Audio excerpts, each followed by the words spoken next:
Hey, what's up, y'all? This is Ken, aka Pimp and Ken. Hey, man, welcome to a view from the gang. I got a special guest. I'm gonna let her introduce herself. Man, y'all already know it's LVE.Shan23, like the Jordans on your feet. You feel what I'm saying?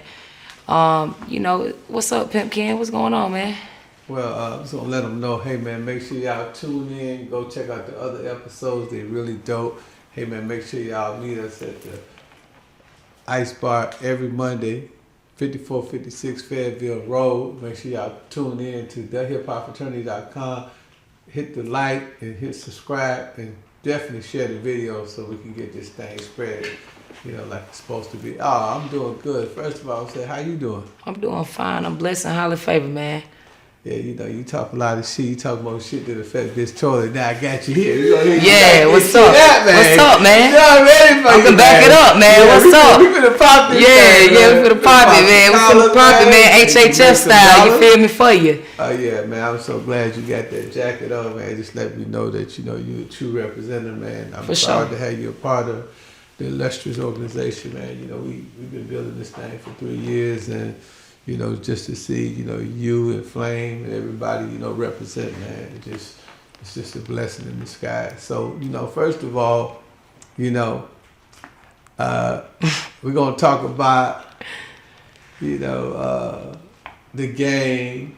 We're gonna talk about your basketball career. We're just gonna talk about a lot of things. And I'm gonna kind of go off of your vibe, and I'm gonna flow with you, and you're gonna let me know which direction I want to go.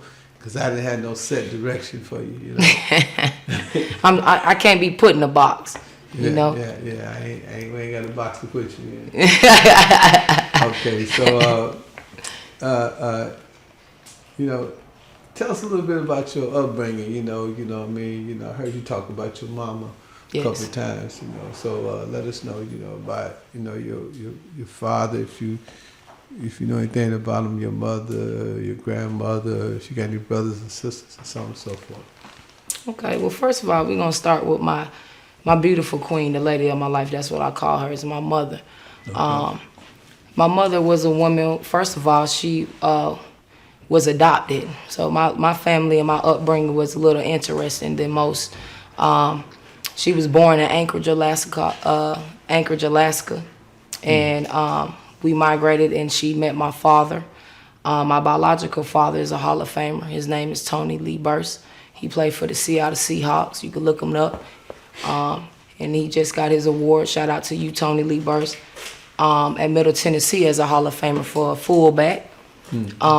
But unfortunately, they separate ways due to drugs, And I'm real as I can be, And he's accepted his part of why they separate ways. And then it came to my father, who raised me, that was in the pimp game. You know what I'm saying?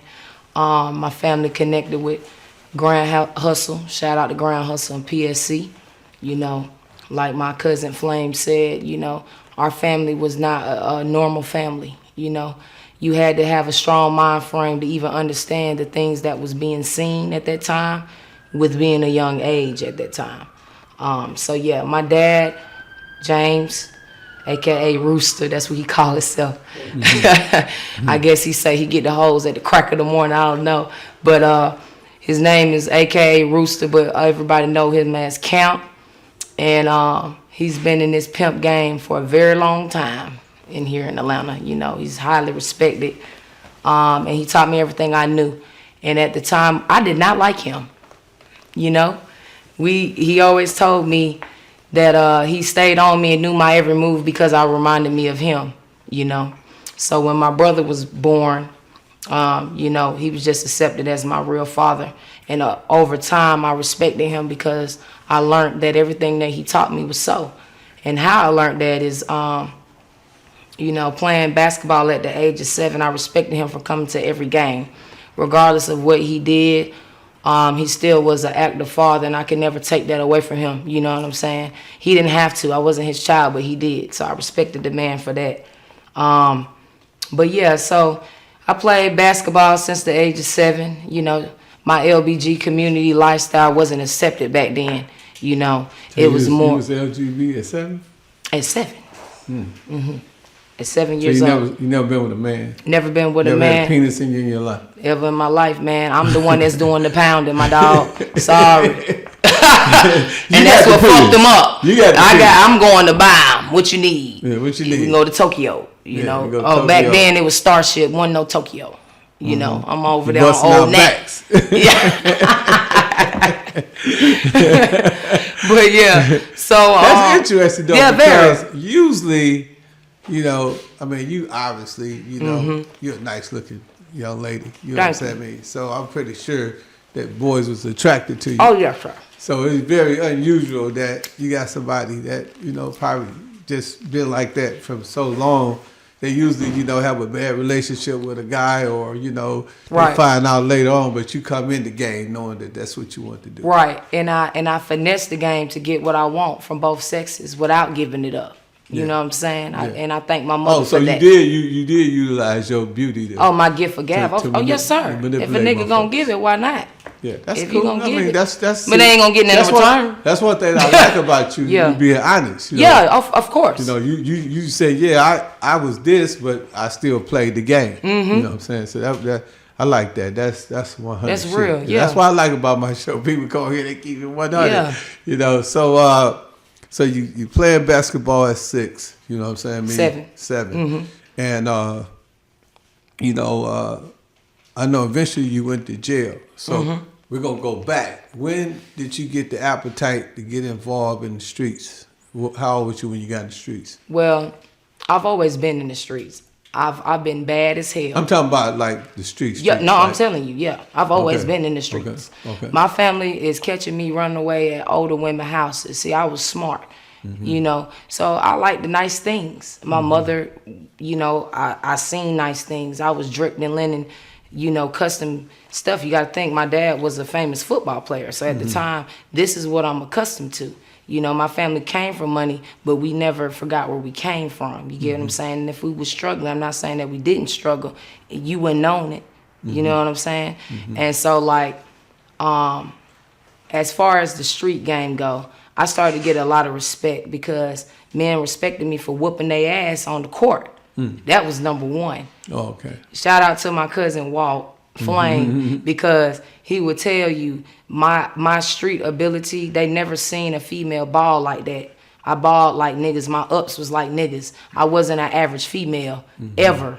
You know what I'm saying? So when that came from your daddy's side, right? He was an athlete. Yes, right? he was an athlete, yeah. But as far as actively, my cousin Flame, which is on my daddy's side who raised me, which is Camp, I was out there. We was shooting in crates. You know what I'm saying? I'm talking about sun up, sun down. All right, I'm coming home with these dresses they trying to put on me in red ass dirt, Mr. Ken. I'm out there with the boys balling night and day. They could not get me off that basketball court for nothing. I lived, eat, sleep, drunk basketball. But also it was another side to me that I found within myself. When I started going downtown, I was promoting already with music. Okay, so that was like the age of 13, 14 years old. I went to Harriet Tubman Elementary, which is a very, you know, respected school. Everybody know what Harriet Tubman did. So like, as far as black history goes, that was embedded in me too with my walk. You know what I'm saying?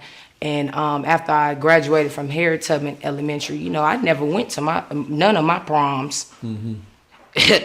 I was at the homecoming balls in suits and gaiters and Kangos, and that's real shit, you know? So as far as dressing and linen, that was already embedded in me, you know? And so after that, I went to Tri-City High School. That was my high school that I went to. And my mama used to send me out in girl clothes, and I used to go buy boy clothes from older hoes giving me money to go buy what I want. And I would take my boy clothes and put them in my book bag, Mr. Ken, and go to school and change out before the bell rung. And I'm Stud Shan. I'm not Chanel, Coco Chanel. Okay, so when you say Stud Shan, what do that mean? What is a stud? A stud is a male perspective. A stud is you, Mr. Ken. I'm playing you. at Tri-City High School. You know, Don't say me. I'm playing you, Hey, Mr. don't Ken, put me in that shit. at Tri-City High School, home of the Dyke Nah, City. you playing you. You feel me? You playing me. Yeah, look. I was a motherfucker now. Niggas hated to see me come down the hallway in high school, man. I'm probably somewhere ducked off with some of they hoes. And Let me tell you a funny story. You good? At high school, at 14, I was shooting crooked dice. I was breaking everybody I believe in school. it. So I was 7-Eleven. I was a mess. Okay. So go ahead. Okay, you shoot 7-Eleven. I was shooting HHF MAG and 411. I knew all. You a scammer. No, my daddy was a scammer, and he just gave me the game, man. I just went out there and grind motherfuckers. But I was just saying, you know, like you said, you was doing me. I was a little extra. That's all I was. You was saying. extra. You was extra. Go ahead, though. Yeah. So I was at Tri-City High School having my way. Being a star basketball player, I was dropping 30 points a game. Damn, 30? Yes. Oh, you was cold. Yes, 30 points a game. Triple doubles, 10 assists, 7 steals. My daddy gave me this name. He would stand in the stands every game and say, "Boo Boo the bank robber." Because, hey, when all else fails, I'm going to steal that ball. I'm going the other way with it. Might take it behind the back with it. Lay it up with it. They wasn't seeing stuff like that, you know? And, did you play with the dudes like on the high school? That's all I played with. That's all I played with. Fuck them up. Fuck them bitches. Them girls wasn't fucking with me on that court, Mr. Ken. So anyway, in Tri-City High School, you know, I was breaking records. I tatted 23 on me because I broke a lot of records. I had different people from different sides of Atlanta, like North Side, that wanted to give me a better life. I went to 3 different high schools. I went to Shiloh High School, took them to the playoffs. My coach was Coach Cooper, and she was an assistant coach for Georgia Metros. And that's where I met the finest basketball player. I give her respect every single day, Maya Moore. Big ups to her. Maya Moore back in the day was the only girl that was dunking at that time. Okay, and she went to a Christian school, you know. And the thing that I respect about her is because she did her thing. And while I was locked up serving my 10-year bid, I was still watching her, and she, you know, actually supported men that was incarcerated because her boyfriend was incarcerated. Okay, let's go back a little bit. When Yes, did sir. you start liking other women? When did I start liking other women? When did you actually date another woman? At 7 years old, Mr. Ken. So, 7? Yeah. I had a babysitter that was one of my daddy hoes. You know, I ain't gonna call her name out. She know who she is. And her nigga had got locked up at the time, and I was already dressing tomboyish or whatnot.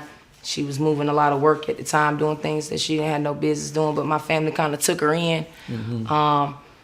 And when she got locked up, when her boyfriend got locked up, I remember her crying in my mama room with thousands of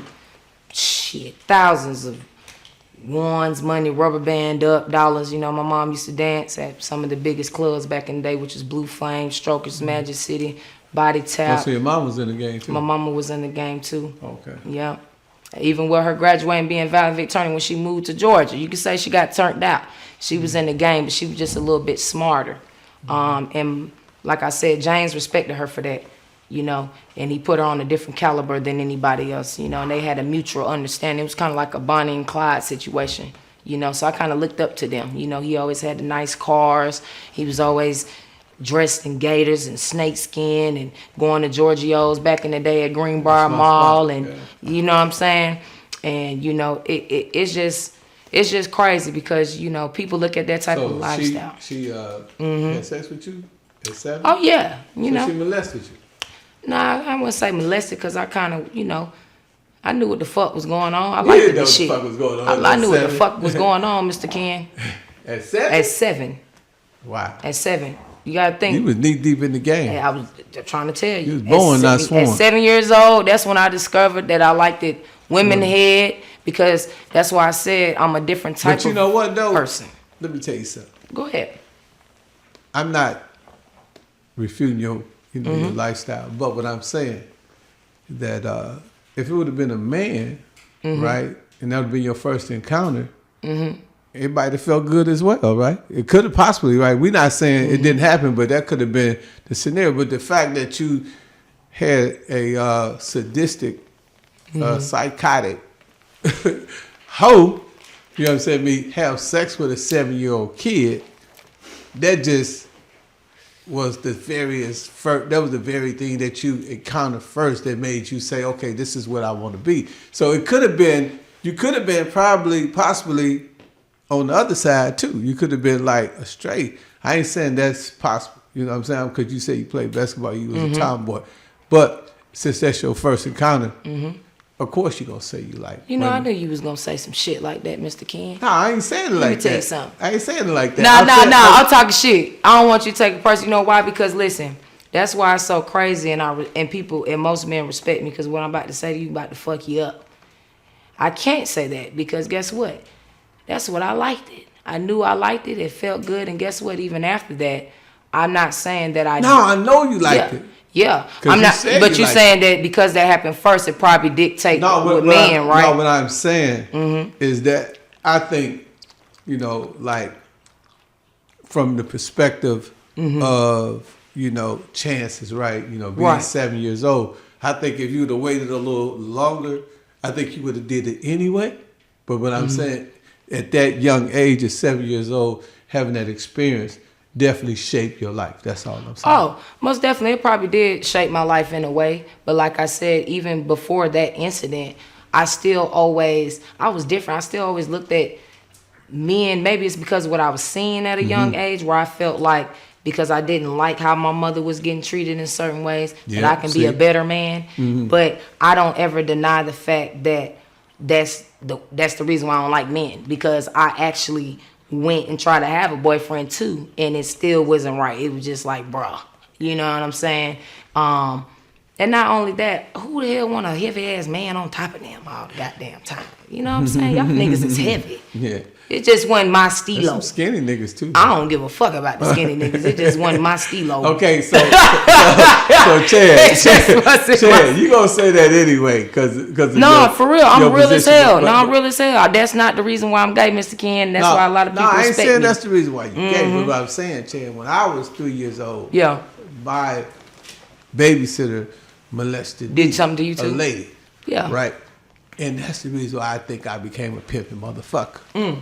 The other reason was that when I went to jail, moms didn't come see me.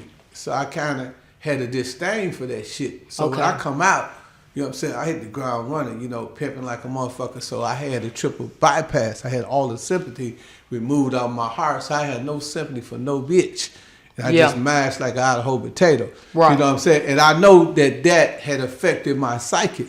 But when I got older and I was able to interpret and was able to decipher what was going on with me, I said, oh, these are some of the stimulating circumstances that created my condition, you know, and made me act the way I act. So a lot of times, you know, it's stuff in the back of our head that we suppress, you know, and we try to put to the side. So I ain't saying that that's the case of yours. I'm just saying in my case, that's why I think I really didn't have no sympathy. No, it's definitely for a bitch, serious. You know Yeah. It's definitely real. You know what I'm saying? And like I said, when I really got my peace inside, because that's probably why I had a lot of anger back then. You know what I'm saying? Because I'm big on that. So I guess I can relate to people that have experienced that. But see, I was a different type of child. I never let any type of trauma. So you kind of hated your stepfather. It was a hate-love relationship. Nah, it wasn't a hate. It wasn't a hate. Because you said you could be a better man than him. I could be a better man, but I didn't hate the man that he was. You didn't hate him, but you didn't like what was going on. Yeah, I didn't like what I was seeing. Mama, right? Exactly, because it's my mother. Would you? Right. No, that's exactly. My daddy used to beat my mama. Yeah. I used to hate it. I used to want to. That's real. I actually approached my dad. I was going to kill him one time. No, I pulled I pulled 2 guns out on mine, 2 knives out on mine. See, all this shit, right? It's coming full circle. We can see where you can have that ideal or that perspective. And, you know, my brother was gay. I don't know where he got gay from, but he was 100% gay. He actually died from AIDS. I don't know how the fuck I'm serious. I don't know how he ain't never switched or had any ways. You know, I think he was just kind of retarded or something. I ain't saying it in a bad way. I think he was a little off because all of a sudden one day he gay. But did he ever get locked up before? No, he didn't get locked up. It was a man. I stayed in this apartment, and this dude he stayed in the apartment with. So my brother you know, him and my mom was going through little shit. My mom said, boy, you ain't gonna be doing all that crazy shit. You got to go. So this man let him stay with him.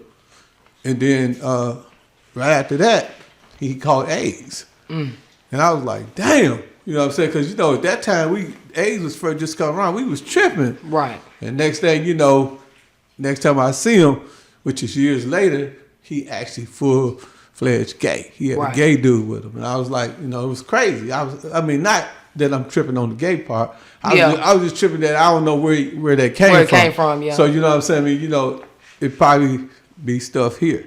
You know what I'm saying? I mean, so, you know, let's get off that. I don't want to make it seem. Well, that's good. I'm not trying to convert you, so I don't. No. Yeah, Listen, I know you are who you are. You know, I don't feel it when you comfortable with yourself. Can't nobody convert you. Right. That's why I said. No, I'm just saying the conversation ain't to try to make you seem like you made a bad decision. No. But anyway, so now that you know you realize that you're gay, you're getting your pussy ate at 7 years old. At 7. Your daddy's hoe, right? Mm-hmm. Your mama dancing, you know, she down, you know, you come, you could have actually became a dancer or something, you know, because you was around that shit. You know, this was what you seen. They used to make jokes though. That's crazy you said it because everybody thought because I was so pretty that I was gonna either be pregnant or whatever. And guess what? I wasn't. God damn it. So have you ever? I'm not trying to cut you off. Have you ever put on a lace or something, a wig, and look like a female? You always had the persona that you have right now. Yes, I always had a persona that cool. You true to yourself. If not, it was Kinky Twist back in the day. It was Crime Mob back in the day. You know what I'm saying? So I'm out there shaking my dress, throwing them ball. You know, I'm in the house parties because that was the era back then. We wasn't really big on clubs back then other than Cold Red. And it was the old Central Station that my dad used to do massages when he changed his life. He got into a massage business, him and my mom, and it was called Samaj. Hey, you know, this show is called View from the Game, right? Yeah, man. This is your life is a real view from the game. I'm like really, yes. I'm kind of like shocked and amazed because I'm like, damn, she really from this shit. You know what I'm saying? Really from this shit. Like real. my son, he really, you know my son. Yes. He's really from this shit. You know, and it's crazy. You know, like this, me and your son like this. And my man King Jilla, he's really from this shit. It's like, you know, it explains a lot of shit that's going on. So now, you know, you went through all that shit, right? When did you commit your first crime? Because I know you went to prison. When was the first time you did something illegal? Well, the first time I did something illegal was unintentionally, not knowing. That's what we gonna say. Right. I had a little hoe, and the bitch had lied about her age. So I was 17 and she was 16. So she went in Walmart, right? And she had a bag. So I go to the bathroom real quick, and she putting shit in the bag, bras, shit like that. You know what I'm saying? She doing little shit. I mean, back then, you know, it wasn't big hoeing. We was young, so she was, you know, getting food from niggas, little money from niggas, little weed for me, you know, shit like that. But, you know, they ended up locking me up at in Clayton County. It was in Union City at the time, and they locked me up on the little theft charge at Walmart. You know, that was the first time, but pled no-lo, got out of it. But when I caught my real actual charge was in 2009. And I went to jail for voluntary manslaughter, you know what I'm saying? Unknowingly, we're going to say that. And I was, you know, put in a situation where I knew how the game go. So instead of, you know, going the opposite 6-9. So you didn't go for pimping or human trafficking? Nah. I never was. I was too swift to get caught up like that. So you got into the human trafficking or the pimping after you got out of jail? No, it was slick before. You know, I just didn't realize that it was already in me. Using bitches and manipulating hoes. And I like conning. You know, I was conning for the bad. That's what I'm gonna say. And then I learned the con for the good. But in that time, yes, I got locked up from voluntary manslaughter. Like I said, even though I was in the light of basketball, I was still going to the underground, promoting. Back in the day, I was. So when you was in jail, did you have a wife? I had a lot of them. I'm going to send you all the pictures of all the hoes I had. I had a white hoe, I had a Mexican hoe. So you know, it's got, you know, like as a man, right? I'm like, you know, I got this bitch, that bitch, you know what I'm saying? I mean, like being, you know, a stud, the bitches don't be tripping on y'all and be jealous and shit like they be at niggas and shit. Oh, shit, hell yeah, man, I got crazy. Man, all them bitches is crazy. Oh, yeah? Every last bitch I had was crazy, and if she wasn't crazy, she turned crazy. Yeah. That's when I knew that I had So you that make power, her the crazy. P and the D. I had to slow down a little bit, Mr. Ken. Oh, yeah. So when did you finally decide to sell a bitch pussy? Like, actual, like, sell a bitch pussy and be a female, I would say, you know, manipulator, Right. pimptress or whatever you want to call Well, it. see, that's the funny thing. See, like I was taught, your conversation costs. So the first time I sold a bitch, conversation was in the penitentiary because I had to make means to be able to survive in there. I didn't want my mother to have to stress even more about me being in prison after she held my daddy down for 8 years in prison, and so I was just so considerate of my mother because I knew that hurted her the most to see her daughter get locked up and not understanding why I wouldn't tell or whatever, you know. And I told her with telling comes with consequences, you know. And for her own daughter to be in a position like that, all she wants is her daughter to come home. Don't you think that's a little delusional though? Because you got to think that your mama, she did some fuck shit too. Yeah, she never got caught though. No, I'm just saying. She hurted you by doing what she doing too. You know what I mean? Because it caused you to move in the way you move. You ain't just moving like that. Right. You know, you like, man, I'm finna play basketball. I'm finna mac on these bitches. I'm finna be strapped up. I'm finna hustle. You know, I'm finna send this bitch up in the Walmart, get some whatever. You know what I'm saying? So, do you think that it was karma? I get that word fucked up all the time. I know what it mean though. Do you think it was karma when you went to jail and she had to see you, you know, in that situation based on all the mistakes she made as a young lady, you know, being in the game? Yes, I do. Okay. I think, yeah, I did. I really do. And I think that's why when I got in there, I try to make myself a positive light where she still has something that she can brag positive on about her daughter. Because like I said, everybody was expecting to see me in the WNBA. I had That's what I'm offers from saying. everywhere. She had to already be elated and already be, you know, I guess, you know, something to celebrate, you know, because Right. you was already a superstar in college and Right. in high school, right? Yes. Okay. Yes, sir. So she was more disappointed to see Right. you in that situation, that precarious situation, where she had great expectations for you to go into the WNBA. Right. And I love her to death because she never judged me. She never shunned me for doing wrong. She always coached me and talked to me how it could have went a different way. And I think part of that was me being, you know, rebellion in a way, you know, not fully understanding. Because you was upset. I was upset. What I mean? Yeah. You know, you seen a lot at a young age, and you know, like you said, you know, your stepdad, he was on some other shit. And, you know, your mama had wife-in-law, so you know it wasn't just like, you know, you just, you know, hey, I'm just a regular kid. Right. And then your father, he spoiled you at a young age, being in the sports and being in professional sports. And showering you with all kind of blessings, and then you have to, now you want these Jordans, you want this stuff, so you had to get out there and get it in the mud.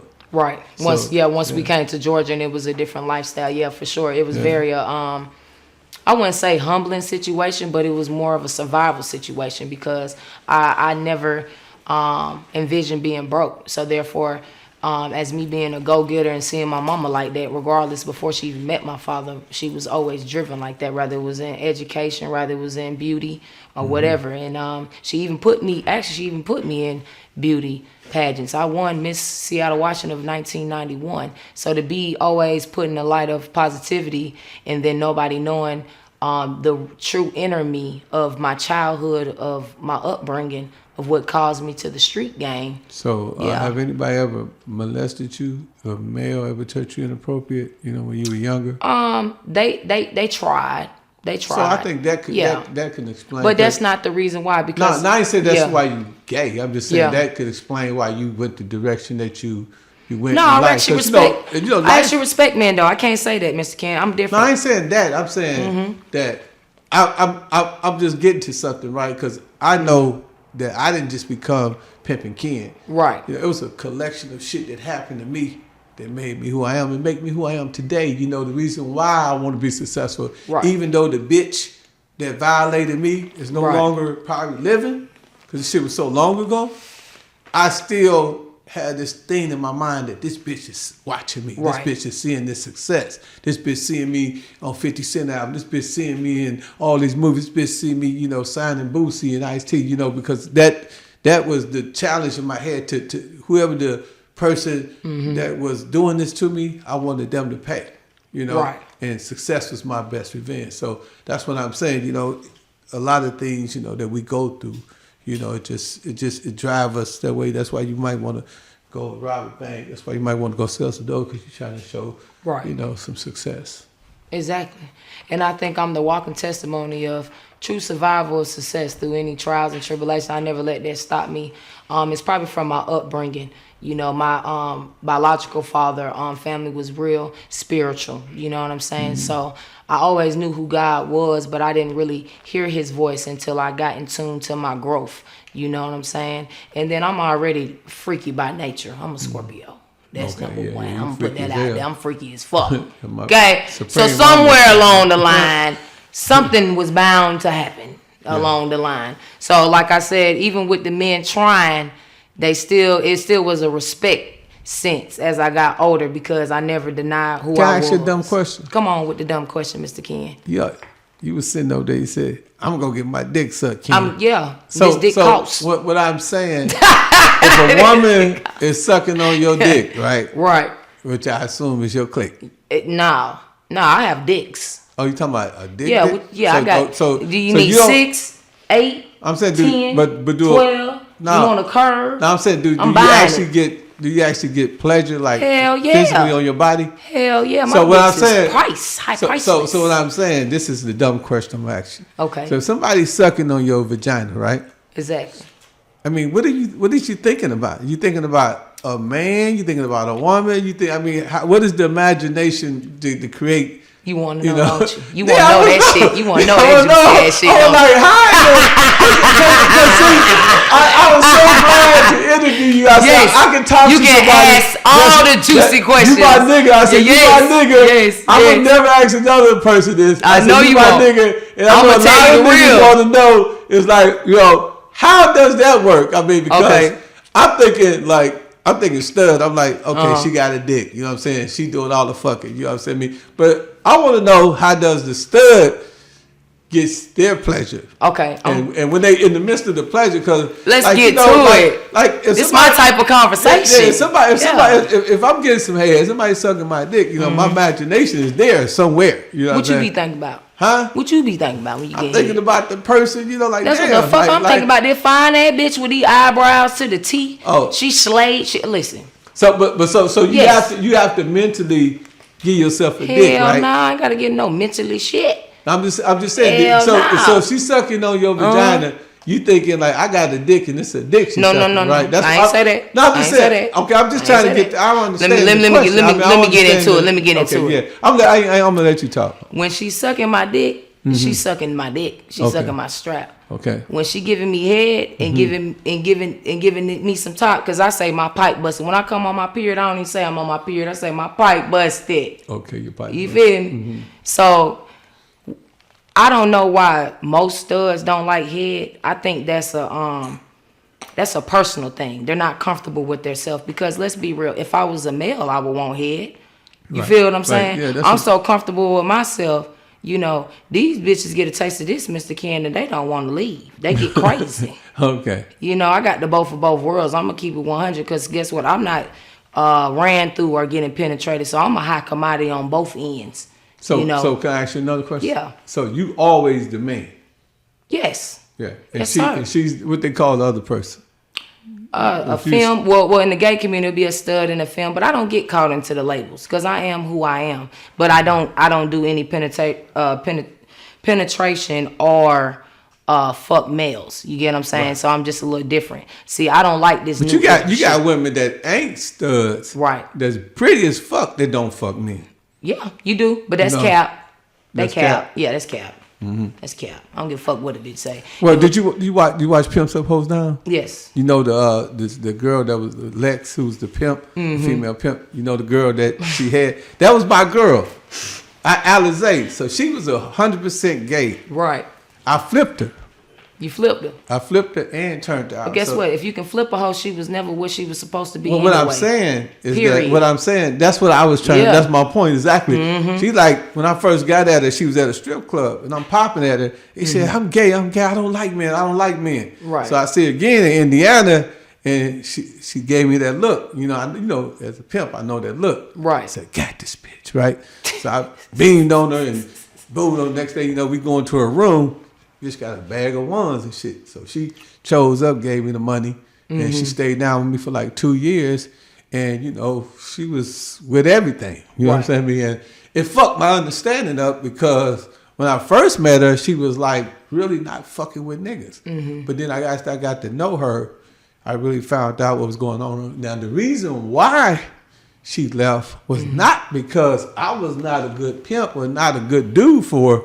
She left because the other hoes was making fun of her. And that's why you see her with Big Lex and Pimps Up Hoes Down. And you see one of my folks telling her, "Yeah, bitch, which was your bitch? You know what I'm saying? That ain't no fucking man. And, come on back home." And they arguing and shit, right? But, it was 2 times, me personally, that I fuck with women who said they was gay.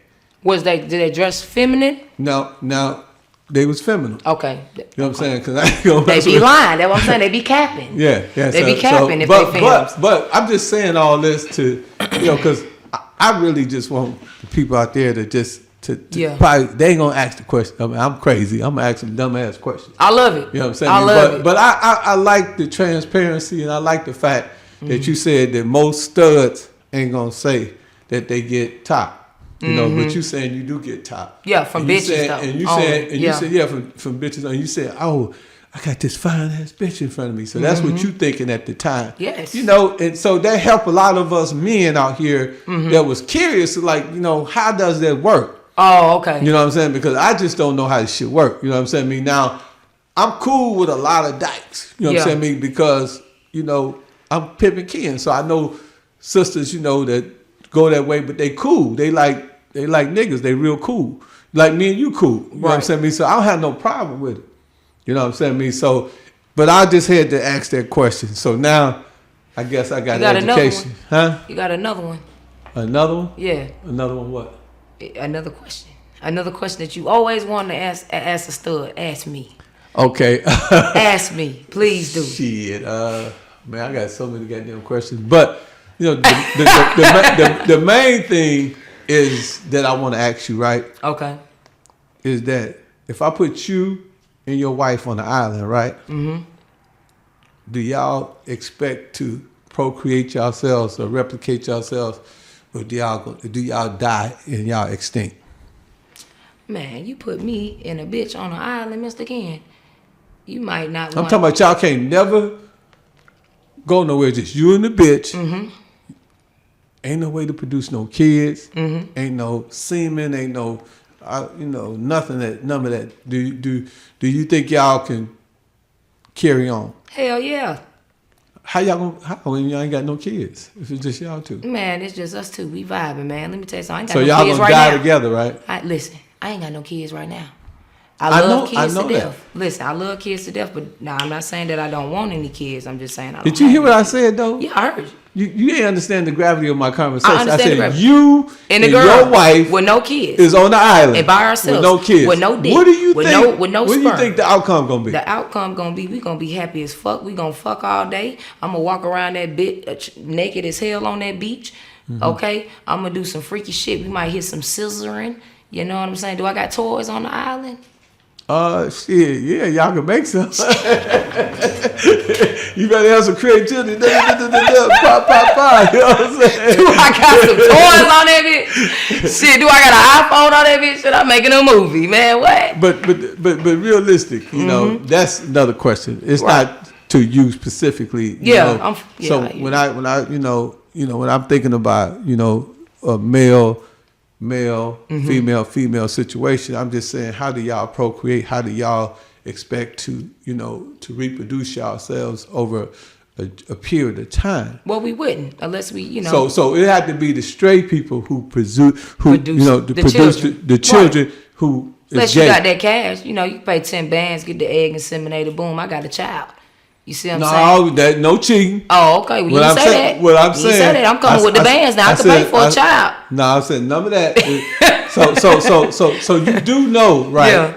Over a protracted period of time, it is a possibility if it's just, you know, the same sex, that extinction is inevitable, right? Yes, I do understand that. Okay, so now I want to just say that because that you asked me, I would never ask that, but you asked me. Yes, because I really don't. Because I'm spiritual too, though. See, you talking shit in my head, though. That's cool because let me tell you something. If you would have asked a stud that didn't have the maturity level that I had, they probably would get upset or feel some type of way or whatever like that. But see, I'm also in tune to who I am, and I'm in tune to God. Okay, that's number one. But you said ask a question. Right? Yeah, no. I got another question. Come on, ask another question. Let's go. Can you help me, right, biblically, understand, you know, where that type of behavior is acceptable? Because a lot of times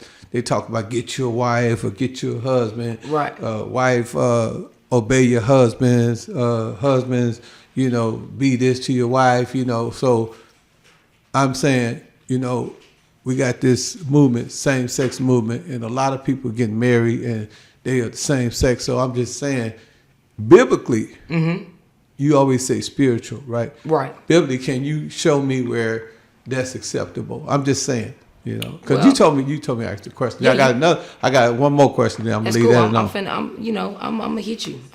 I'm gonna come with it.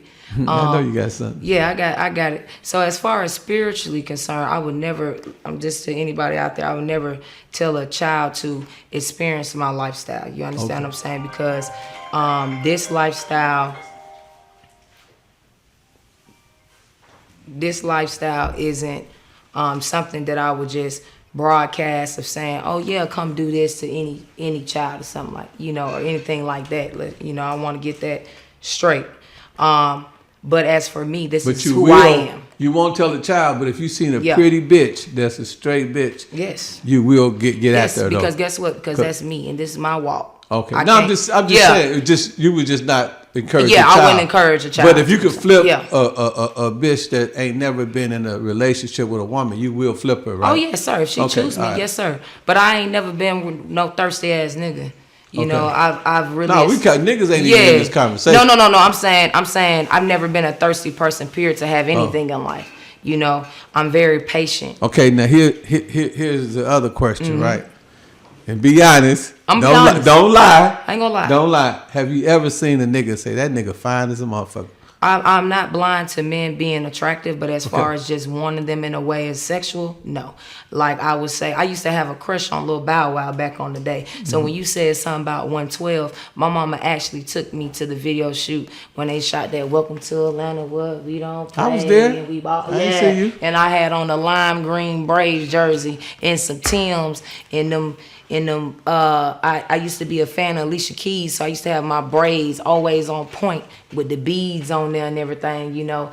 And so I still was a tomboy talking about physical attraction to Lil Bow Wow. I'm gonna tell you, I had all the posters. See, that's what I like about you. You keep it real, right? Yeah, I'm keeping it real. You know, but I never wanted him in a way of like sexually. I think I was more or less just into the entertainment business because Brat was on So Def. I was a fan of the movement, what was going on based on with my family already being in the entertainment business. So yeah, I will always keep it P and 100 at all times about that.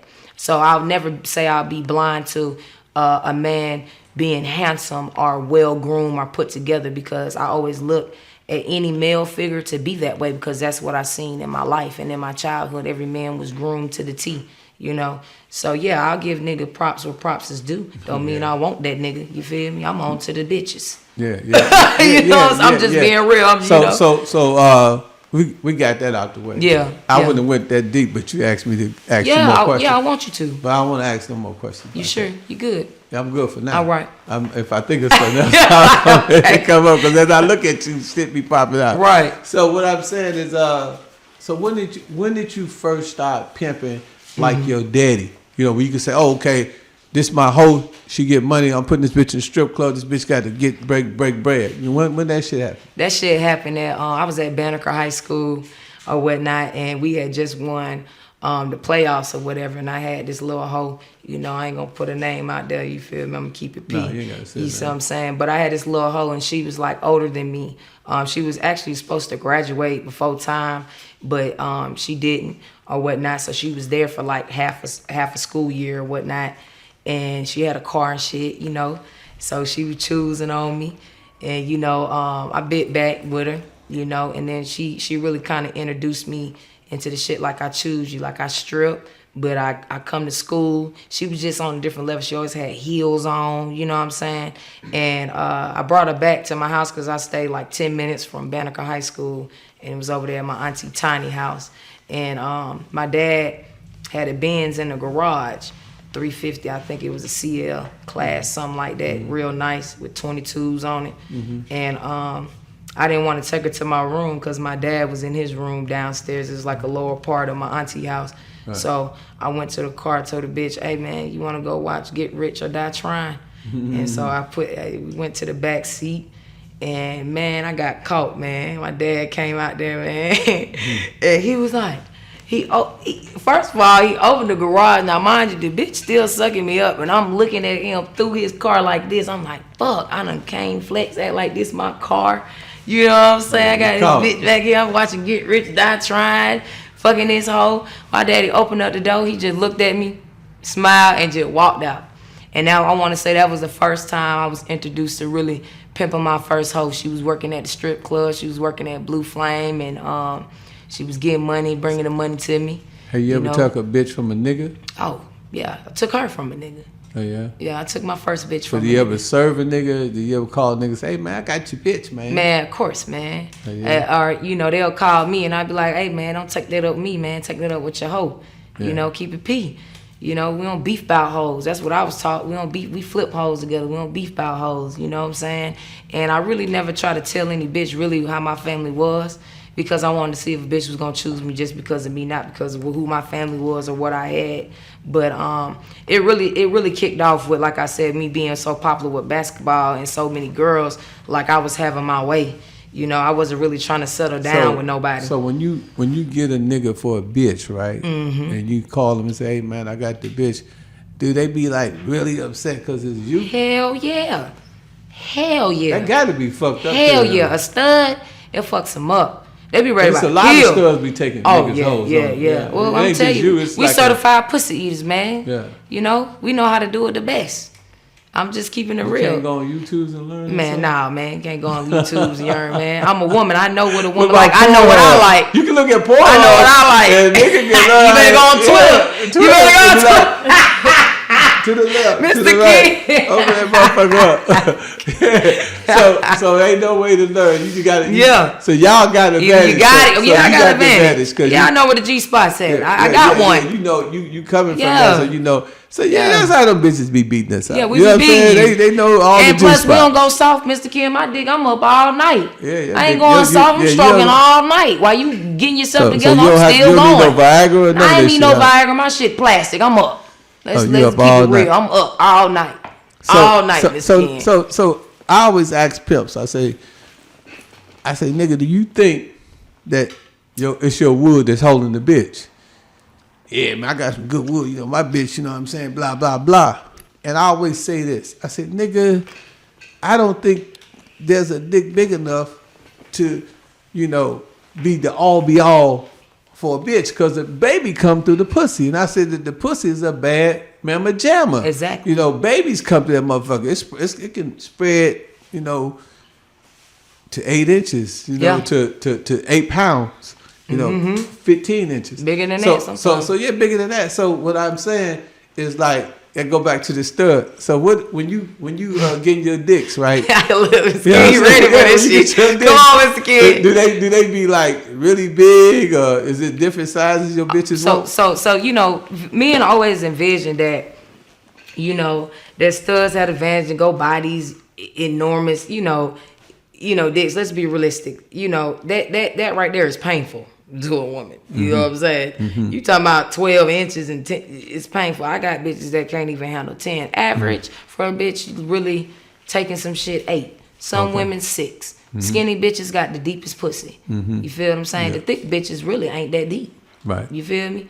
And to say that, you know, some bitches like curves, you know. So yeah, y'all, you know, y'all stuck with what y'all got. What God gave y'all. See, I can go buy what they want. Yeah, you can buy. Know? You can go. So, you got you what feel you me? want. Yeah. You want 8 inches, 12 inches, 15. Right. I got you, right. bitch. Right. You know what I'm saying? Exactly. As long as you check that money in. Right. Exactly. Yeah. Exactly. So, I'm always realistic. You know, I hate studs that be like, oh yeah, I'm beating the whole down with 12 and 10. Nah, that's not realistic. You know what I'm saying? That's not realistic. 8, 6, that's realistic. You know. But you might catch a freaky bitch I at like a remember 10. this one little bitch, right?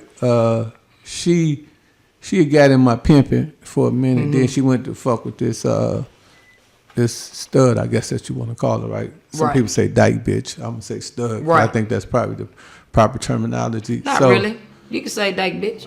Yeah, I'm just saying because what you said, Right. You know, I'm just going on you teaching me something. Yeah. I said, what is a stud? So, so this chick, I didn't even want to say her name. I want to say her name so goddamn bad. She stopped fucking with the gang, stopped fucking with me. So I see her again, and she with this stud, you know. So I'm sweating. I'm like, yeah, bitch, you know what I'm saying? Come on back home, bitch. I know you tired of fucking with that bullshit, bitch. You know what I'm saying? Yeah, that hoe can't give you what I can't give you. And so she had my number. So the girl sent me this big ass motherfucking dildo. This motherfucker was like this big. I'm a scared shit you with the wham on your ass. I was scared because I ain't never pimped with my dick. Yeah, you know, I don't use my little head. I use my big head. You know exactly, you know? exactly. So I ain't tending under the zipper. Exactly, You know what I'm saying? Any exactly. bitch you ever say, Ken, he pimping from here. Mine, from the mind. I can touch a bitch if she calm. Exactly. That's how much game I got, right? So, but you know, she sent me this big ass thing. And I want to say her name, but I ain't gonna say her name. I'll just say T. Okay, okay. Those who could figure it out. I said, T, you letting that bitch stick that up in your pussy? You know what I'm saying? I texted her, you letting that stick your pussy? The bitch was like, you know, yeah, that's my bitch. You know what I'm saying? That's my daddy or some crazy ass shit. And I was like, wow. They love saying that to us. We love that. I was like, wow, I can't believe that she had something this big going up in her. They get freaky. But then, you know, one of my hoes, you know, I was talking to her one day, and she said, "Damn, Dad, this trick, you know, he wanna date me, but this motherfucker got a porno dick." I said, "Bitch, I don't give a fuck what kind of dick he got, bitch. You better give my money." You know what I'm saying? I said, "Bitch, oh God." I said, "Bitch, you better figure it out." And he said, that's when I first heard, she said, "Daddy, don't even worry about it. You know, I had a child. This motherfucker, he can't do no more than what the baby did to me." And that's what that concept is, that babies come from pussy. She kind of gave me that concept. But, you know, when I was looking at T, I'm thinking like, damn, this shit got to be crazy. But then it ain't no limit to what a woman can do. You know what I'm saying? And then, like you said, being a stud and being, you know, who you are, you know, whatever a woman wants. If she's attracted to you, you can accommodate on a whole lot of levels. How many hoes did you get to at one time, and what does it look like in the Chan's household? Oh, shit. So when I got out of prison or whatnot. Now, mind you, I got locked up with one of my main bitches, and we had a bitch that was in the strip club. It was her roommate at the time, you know, and I, you know, ran it to my girl at the time. And she had a child, so that was crazy that you said something about a child. But see, I never, that was my first experience dealing with a woman with a child, and I never did that shit again, because they play games with children, you know what I'm saying? But I never had to deal with the baby daddy experience, because she was in the military or whatnot, and her baby daddy had shot and killed himself because he had got cheating actually with my significant other at the time. So I didn't, the normal stuff that studs go through with men and the arguing back and forth and playing them type of games, I ain't never had to worry about that. No hoe ever played with me. So have you ever had one of your girls go back to a dude? I mean, like they with you and they acting like they gay. They acting like they 100% gay and they don't like no men. and then they go sneak off and fuck a nigga. Yeah, my and first you catch 'em. love, couldn't handle the fact that my popularity is so big, and I had so many hoes at the time. So she actually had a baby on me. That was like my first heartbreak that I could say from a woman. Okay. And she was beautiful. She was Colombian. I think I had a thing for foreign bitches. I think I was worse than Future. I loved me some foreign hoes. You hear me? Yeah. And she looked at like she was always compared to J-Lo and Mariah Carey, like she was that bitch in school. And when she did that, she did it to get back at me, but then she ended up coming back because the baby daddy wasn't shit. You feel me? Right. So I was just always a real nigga, but I never let her ever get to my heart again the way that she did. Okay, you said something that segued me to where I want to go. So, like me, right, as a former pimp, right, you know, like I said, I had a triple bypass. I had no sympathy in my heart. So I was completely emotional, de-emotional to the bullshit. Right. So, you know, we also know that God gave a woman the same thing he gave a skunk, a white stripe and a belly full of funk. So a woman's strength is her emotionalism. And she had to be emotional because she's a nurturer. She raised a child. Right. You know, you got to have a certain level of emotion to raise a kid. So being a woman in a man's body, I guess that would be the perspective, right? Or a man in a woman's body. You could say whatever. See. Yeah. So yeah, the point that I'm trying to make, Chan, is that when you had your hoes, right? How do you deal with the bullshit of the emotionalism of women and the games that women play? You know, and I'm sure they playing it on you as well because you got this persona as a male, so they got to be playing the bullshit. I mean, how do you ward the bullshit? I'll be like, yeah, man, because you know me, I'd be like, yeah, bitch, daddy, I'm sick, bitch. Okay, bitch, you breathing, you walking, you don't look sick to me, bitch. Go to work. You know what I'm saying? Or daddy, you know what I'm saying? It's getting late out here. How much you got? I got 800, bitch. I said 1,000 bitches your motherfucking quota, ho. You know what I'm saying? Go get $200 more. You know what I'm saying? And I had to make myself be decentralized. I had to be non-connected. But you being a female and you understanding all the G spots and the, you know, the emotionalism woman, how do you deal with that from a woman's perspective? From a woman's perspective, I could say you got to be a strong individual. That's number one.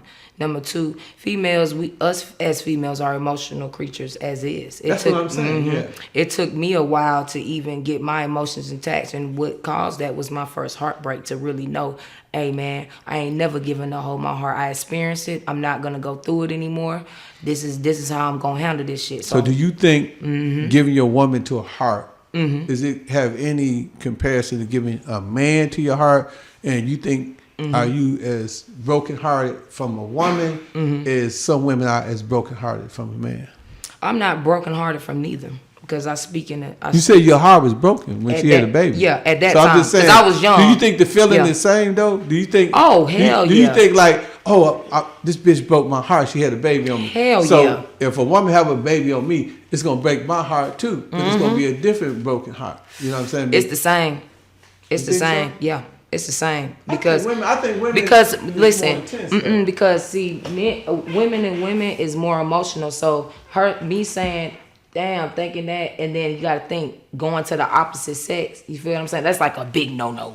You know, when you go back to men, it's like a big no in the gay community. So yeah, that right there alone is heartbreaking because for one, not only is you trusting a person in your lifestyle with your heart. You feel what I'm saying? But also, you're facing the inevitable fear that is occurring. That, oh shit, a nigga done got my bitch.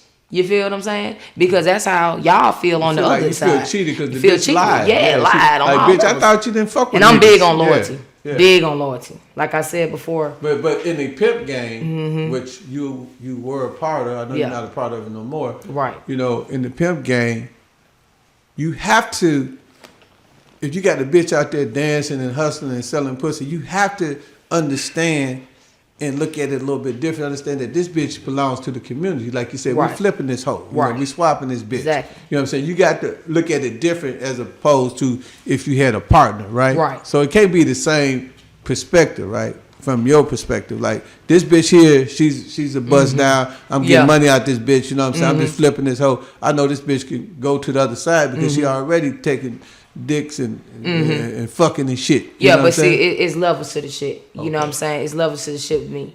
Me and my bitches, all the bitches that I ever had, we gotta understand it. Like I told these niggas before, it irks my nerves when they talking about they player and they P. You is not player and P unless all your bitches know about each other.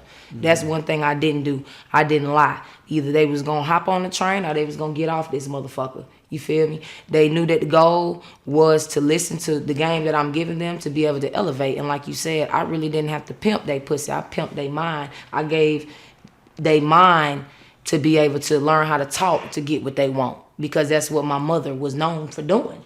You feel what I'm saying? Then if she wanted to, you see what I'm saying? She looked at it as an occupation versus, oh, I have to do this. You feel what I'm saying? It was a mutual respect between my father and my mother. Like I said, it was like a Bonnie and Clyde situation. It is something I'd never seen before. And that unity was so strong that I wanted to embed that into my own lifestyle with whatever partner I chose. Right. But see, I was young then, so I didn't have all the maturity that I got along the way that came to the real Shan, of this game. You know what? Yeah. I was interviewing you before, wasn't it? And we had to cut off or something? I don't know. You remember? Did we interview her before? You never interviewed me. No, sir. Not me. Not Shan. Hey, this interview is so good that it feel like I already know you. Because it's real, Mr. Ken. And like I said, I never rushed it. I really, let me tell you why I fuck with you.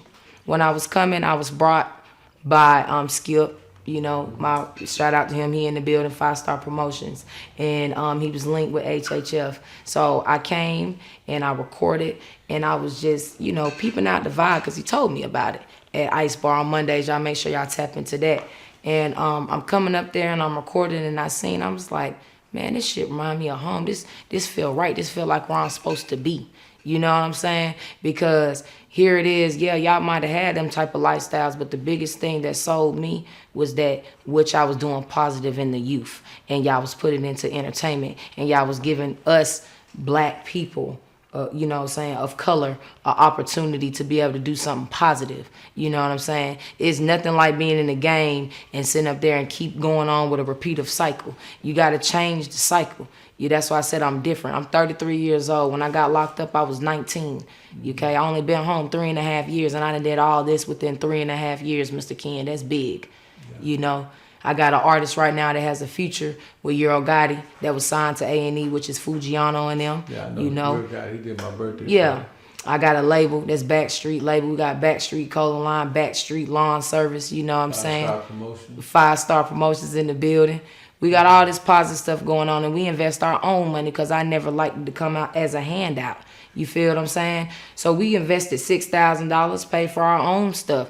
I know how much it costs to pay for porta potties, a stage, to create an event in the block party, and everybody in the community on Bleeding Ave, where Thug from, which is a very, very bad area, okay? And no shootings, no killings, and the mayor approve of it, and we got the fire trucks out there for the kids. Shout out to BSL Stunner, my brother, Backstreet legend, which is known for, Harlan Drive over there. So I'm always active in my community as well. So now that I'm connected with you, it's an opportunity. I'm blessed.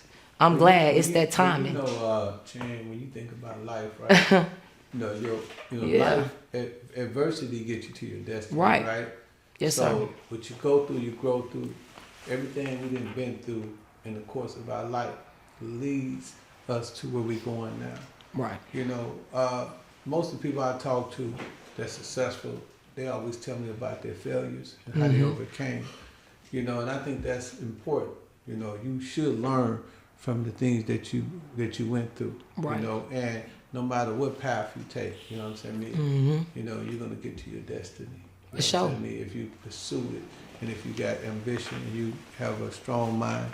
And I just want to say, thank you for coming, and I appreciate all the good you're doing. I'm glad that you made that transition, and you're no longer in the game, and you're a staple for the community. And I appreciate all you do for the Hip Hop Fraternity, because I always do see you with a camera. And I know sometimes I could be a little, distant, but I mean, of course, coming from where I come from, I got to observe everything and everybody. Exactly. But I knew that this was an interview that we had to do, and I'm glad I was able to get your cousin Flame as well. So I got 2 for 1. Which was a good package. So you know what I'm saying? We have to get out of here. We've been here all day. And I would like to thank you for coming. Man, always. Ladies and gentlemen, you've been watching A View from the Game. I'm Pimp Ken, a.k.a. Ken Ivy. I got my distinguished guest. So let her say her name because she got to add the LV and you know what I'm saying? It's LV.Shan23 like the Jordans on your feet. You know what I'm saying? Right here with Pimp Ken. Come out, Ice Bar on Mondays. Thank you, sir, for having me. Yeah, make sure y'all leave. You give me your Instagram? Yes. Okay, make sure y'all leave a comment. Make sure y'all share, make sure y'all like, and make sure y'all go check out the previous episodes. And you can also follow me at RealPimpKen_. Alright? HHF? HHF? Alright, that shit alive. Man, got you, my dog. Yeah. Hey, what's up, ladies and gentlemen? If you're watching this on YouTube, you're probably already at my channel. If you're not at my channel, you're watching this on social media, hey man, all you gotta do is go to Pimp Ken, go to my YouTube, type in Pimp Ken, my channel come up. Hit subscribe, hit like, and then share. And I guarantee you'll be able to see all the game, all the knowledge, all the wisdom that you want to see. So all my game is at my channel, Pimp Ken channel on YouTube. And it's free. I'm charging it to the game, charging it to YouTube. YouTube gonna pay for it, but you get it free. That's right. Go to my channel right now. Thank you. Pimp Ken, baby. Hey y'all, it's your girl, Sweet Shelly. And I'm your hottest host for the 2024 HHF Ugly Money Awards, baby. Yes, along with the beautiful Miss Taylor, okay? And we're going to be live at the Atrium in Atlanta, Georgia. So I know you're wondering, hey, Shelly, how do I book to do live performances? Or how do I book a VIP table? Well, fear no more, my darling. All you have to do is call 404-790-9627. Voila, magic. Hello world, it's your girl Taylor Frucell, and I'm super excited to announce that I will be the official host for the HHF and the Ugly Money Awards on April 7th in Atlanta, Georgia, you guys. That's right, I will be your official host alongside the amazing Miss Shelly. Make sure you tap in with me, get your tickets, get your VIP tables. Also tap in with Pimp Ken. Big shout out, HHF, Ugly Money, let's get it. What up, it's Ugly Money CEO, Ugly Money Meet You. Listen, April 5th through the 7th, the Ugly Money Music Summit / HHF Ugly Money Awards. Now on the 7th, y'all gotta get y'all tickets because we have an award show. We're gonna be announcing the winner of the Ugly Money Music Summit and also awarding and commemorating and representing for all of the talented people, the legendary people, tons of celebrities in the building. Definitely go to the website to get your tickets today. It's that ugly money. I accept my nomination, man, to the Hip Hop Fraternity, man, this year. I know I missed it last year, but this year, man, I'm coming to get mine. I'm coming to get what's deserved. Y'all know with Ugly Money, man. With Ugly Money, man. Y'all know what it is. Y'all know what time we on, man. And get ready for it, baby, because we on the way. April 7th. Yo, what up, man? It's your boy Chaotic, and I accept my nomination for the Hip Hop Fraternity Award. And I should win, because who hotter than me? What's going on, everybody? This is Carl Thomas, and I accept my award for the Hip Hop Fraternity from my man Pimp Ken. Absolutely, Kenneth Ivy, one of the greatest to ever do it. Believe it. Hey, what it do is the main man, Young LA, and it's the Hip Hop Fraternity Awards, and I will be performing April 2024. I'm gonna have that stuff on from the head to the floor, so you might want to be there and be square. You already know, Young LA, I accept. This your boy Juba the Great, and look, I accept my award because I'm winning this one for the Hip Hop Fraternity with my dog Pimp Ken. We go way back, you know what I'm saying? Juvie. Hey man, I accept my award from the Hip Hop Fraternity, you know what I'm saying? Like, it's your boy Skrina, shout out to Pimp Ken, you know what I'm talking about? All the way up, no stops, Jack, you feel me? What's going on, man? Hey, Hip Hop Fraternity is going down, man. The Red Sun, we in the building. Yeah.